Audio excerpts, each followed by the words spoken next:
Welcome back to Harry Ball Sports. This is the big one. Honestly, I'm going into this video not knowing what I'm really going to talk about. I mean, it's one game. I'm used to there being like 30 games to talk about. We'll see what I can flesh out on this one.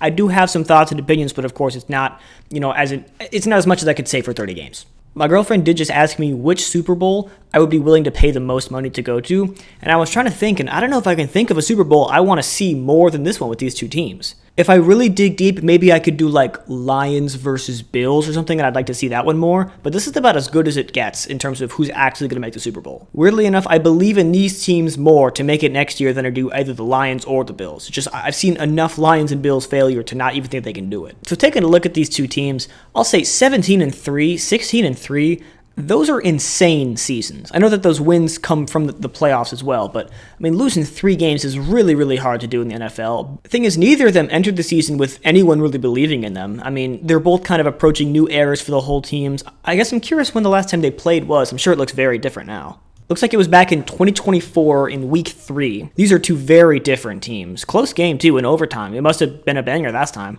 I don't remember this game at all, but this definitely looks good for the Super Bowl. Let me look through. I want to see who was on these teams at this time. Wow, we had Geno Smith versus Jacoby Brissett. Interesting. Back when, DK Metcalf was still there. Antonio Gibson, Vermonter Stevenson was there. Let me see. KJ Osborne, Austin Hooper, Christian Gonzalez was there. He's someone I'm really watching in this game. I think he's going to be kind of a game maker on this one. And the Seahawks side of things, yeah, Geno Smith. That feels like a million years ago. Looks like he had a decent game, 1 touchdown, hella yards, pretty good completion percentage. A younger Zach Charbonnet also did pretty solid in this one. Yeah, there's a young JSN too. 12 receptions, 117, 10 average yards. Pretty good. I think at this time, nobody thought JSN would ever be what he became. I mean, he was a pretty solid under-the-radar wide receiver too, and I think when DK left, they were thinking, what is this team doing? They just lost their one real elite, deep threat, number 1 overall kind of wide receiver.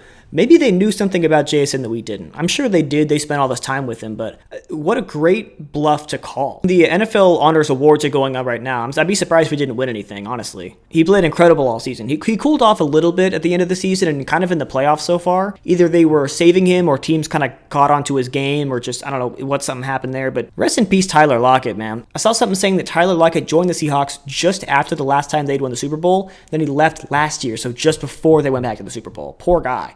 He deserves an honorary ring or two. He really put out for this city for a decade.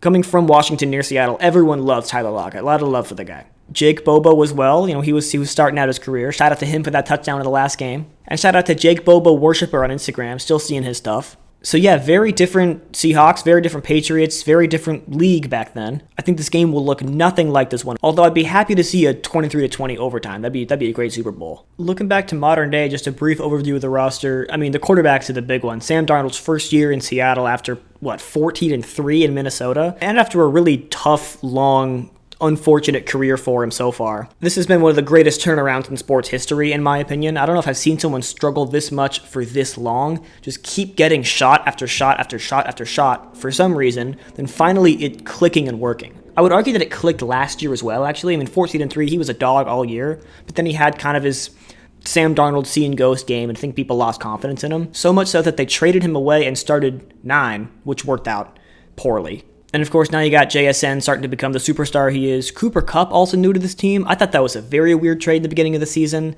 I know just a couple years back he was the Triple Crown winner, number 1 in the league receiver, but age catches you really, really fast at that position. So I was very surprised to see him get traded and put on a team like this. Like, he's obviously their number 2 guy, somebody they want to really prioritize in this offense. I was surprised to see him go. I kind of figured he would also want to retire a Ram after winning the Super Bowl there and all those awards. I don't know. I can see him wanting to go back to Washington. He grew up there and wanting to play more football. I don't know what the reasoning was, but I love him on the Seahawks team. I think they use him just the right amount. Having a veteran receiver there is very important, helping the young guys kind of get up to speed in terms of respect for the team, work ethic, and route running, mindset, et cetera, et cetera. I think Cooper Kupp's a great guy for that. He's not going to bring any drama with him. He'll get you a few good catches every game. He still does have some run out to the catch abilities too. So, I mean, great pickup for a team that's built like the Seahawks are built right now. Of course, Charbonnet's injured for this game, but he had a great season as well, super reliable. Kenneth Walker's kind of taken up that RB1 spot in his absence, and despite not looking like insane in the regular season, he definitely has in the postseason. I think he had 3 touchdowns against San Francisco, something crazy like that. He's just shown himself to be very, very worthy of getting touches in big games like this,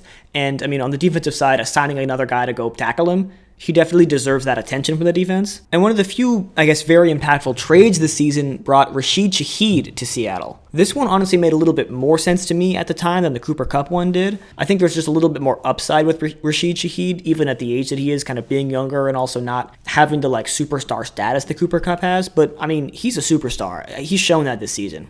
His route running is pretty crisp, and I think that speed really sets him apart. He can get on a deep ball and force the defense to go through another safety back there. He had the kick return touchdown opening up against the Niners. Like, he's a big play guy as well. These two guys are really nice to have next to each other. Quick shout out to Drew Lock. Remember that one Drew Lock career game that Thursday night against the Eagles where he threw that game-winning touchdown with like 16 seconds left? That was a very good night for me, and I remember it very well. Shout out to Drew Lock for that. And I think that's about enough about the Seahawks. I mean, there's still some more people I can mention, but I'm not gonna go all day. So over to the Pats, I mean, a lot of notable names here as well.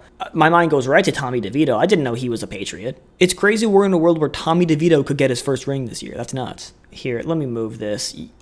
That is not Jared Wilson. I don't know who this is. That's Niall Horn or something. That's not Jared Wilson. Yeah, okay, I was right. I thought I was crazy for a second. Yeah, but Drake May is a huge story this year. A lot of sophomore quarterbacks really showed out this season, and it's kind of weird to say that and not have Jaden Daniels be a part of that conversation. I think especially after last year, you would think even if he does 30% worse, it's still an incredible second year, but I mean, the injuries took him out. He played when he really shouldn't have, and the offense had no momentum, no real motor. I think the playmakers just weren't feeling it this year. There was nothing he could really do, so I guess he doesn't belong in that conversation. But comparing last year to where we are right now, it's just kind of weird. I think Drake May and Caleb and Bo Nix are really kind of at the top of that. Wow, look at these sophomore quarterbacks go. And I'll say the common trend there is good coaching. I think the old coach, young quarterback relationships have been very, very successful this year, and I think a lot more teams might take notice of that to see if they can copy it. Not that you can just go find a Caleb Williams or a Mike Vrabel, but like that general formula. Also, Stephon Diggs, he's been a bit of a problem this year, but on the field he's been great. I'm surprised they're getting another good season out of him too. He's still twitchy, he still really obviously cares about the game, he still shows up in the right mindset. And while he's like a bad guy, I think he'll be a very important tool for this offense. I mean, if the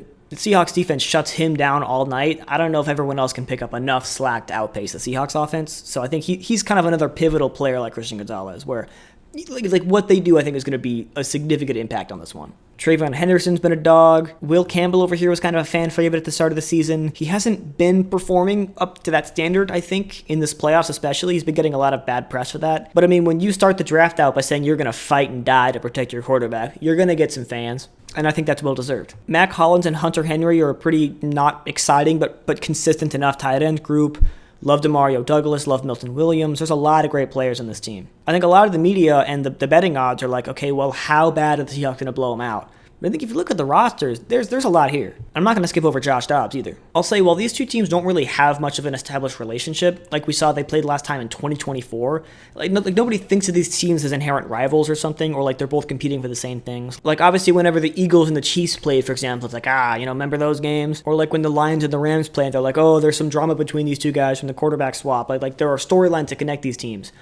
It's weird with Seahawks Patriots. The reason why it's weird is because they've had one huge dramatic blowout grudge event like a decade ago in the Super Bowl with the Malcolm Butler interception in the end zone. You know what I'm talking about. Actually, I was going to say, I don't think a lot of people hold on to that grudge, but I go to Seattle and I feel the pain. Like there's a deep sadness in the city left over, residual grime left on the walls from that Super Bowl. So while there's not a lot of recent beef, I think that's a very strong one-sided grudge from Seattle towards New England. New England probably forgot. I think they won 2 Super Bowls since that game, so they've moved on. I promise you Seattle fans have not. Personally, I find more value in looking at these teams kind of separately and what their own storylines mean. Like Drake May versus Sam Darnold isn't really a storyline. They have nothing to do with each other. They have no, they're not friends or enemies. They're pretty neutral. But if you look at just, the Seahawks team this season, their story, or just the Pats team this season, their story, that's, I think, where you find more value. Obviously, with the Patriots, they had, one of the greatest turnarounds in a single season I've ever seen. Drake May is super exciting, young, second-year quarterback. And, of course, any quarterback who ever plays in New England is going to be in the shadow of Tom Brady. So I think bringing one home back to New England would just be an insane wrinkle in his legacy and what this city means in the football world, I guess. Like, it'd be one thing if they won a few more Super Bowls in the next 30 years or whatever. They're like, oh yeah, we had our golden era, we've been fine since then. But if they can have all those Brady Super Bowls and then off for like 5 years and come back and win another one, that's just this city being dominated. There's like nothing no one else can say about it. They're just the best team in the history of the league, officially at that point. I'll say, as of right now, Tom Brady still has more Super Bowls himself than any NFL team ever. But this would tie it. This would be a very meaningful game for that. Anyways, yes, I mean, super inspiring turnaround for this Patriots team. Would love to see them capitalize on that and bring one back to the city. That would pretty much end the conversation. Like, the Jordan-LeBron debate is a debate because you can actually go back and forth and bring up different points and like, oh yeah, he had more of this, but he has more of that. You know, longevity. He used to play plumbers and carpenters or whatever it is. This would end it. There's nothing you can say against New England to say that they're not the best team of all time. For the Seahawks, like I said, this would be generational healing. It's nice to think that some kid in Washington could have the same experience I had as a kid, which is watching their Seahawks go win Super Bowls. I think that's really cool. It was very memorable to me as a kid. I hope someone else gets that, of course. And that's just one example of the Washington bias kind of pushing me towards the Seahawks. But again, I grew up a Pats fan, so this is about as split as I can get on a Super Bowl. Like, who's going to win is just based on logic and facts, obviously, but my heart is kind of split here. Really, the golden boy story in Seattle is Sam Darnold. Plus, shout out Readhead in the Super Bowl. I said this last week, but has that ever actually happened? Didn't check, I don't know.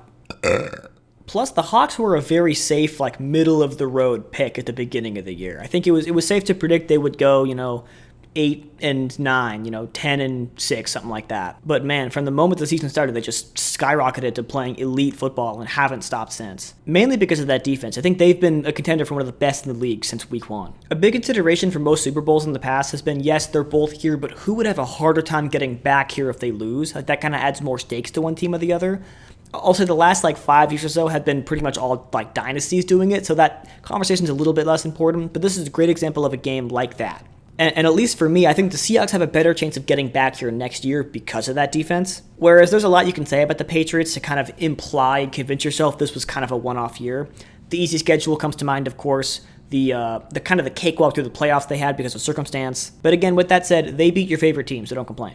I mentioned some big players, but I think the key factors here are going to be, can Drake May actually stand up and perform against a Super Bowl caliber defense? Yes, he's done enough to win in the playoffs against some good defenses. I mean, Texans and Broncos were great defenses all year, arguably in that top 3 with the Seahawks. But the reason they won those games was not because of him. So on one hand, if they can win while he plays poorly against a good defense, that's a really good sign for this game. But on the other hand, you can't trust the Seahawks to make as many mistakes as, CJ Stroud made or Jared Stidham made, for example. Like, this is a different environment. He has yet to prove to us this year that he can do it at this level. And I'm not saying that he can't do it, but he hasn't had to yet. The Seahawks, however, have gone through quite a gauntlet to get here. I mean, just looking at the NFC Championship, that's a very tough game to win. They had to be elite, whereas all the Pats had to do was mess up a little bit less. On the Seahawks side, it's only one little teeny shred of doubt that it's going to go poorly. The defense is fine, not worried about that at all. This offense has been great all year too. I mean, JSN has been popping off. Cooper Kupp's been a reliable option. The running game's been pretty solid. The O-line is blocking enough. Kenneth Walker's really stepped up in the playoffs.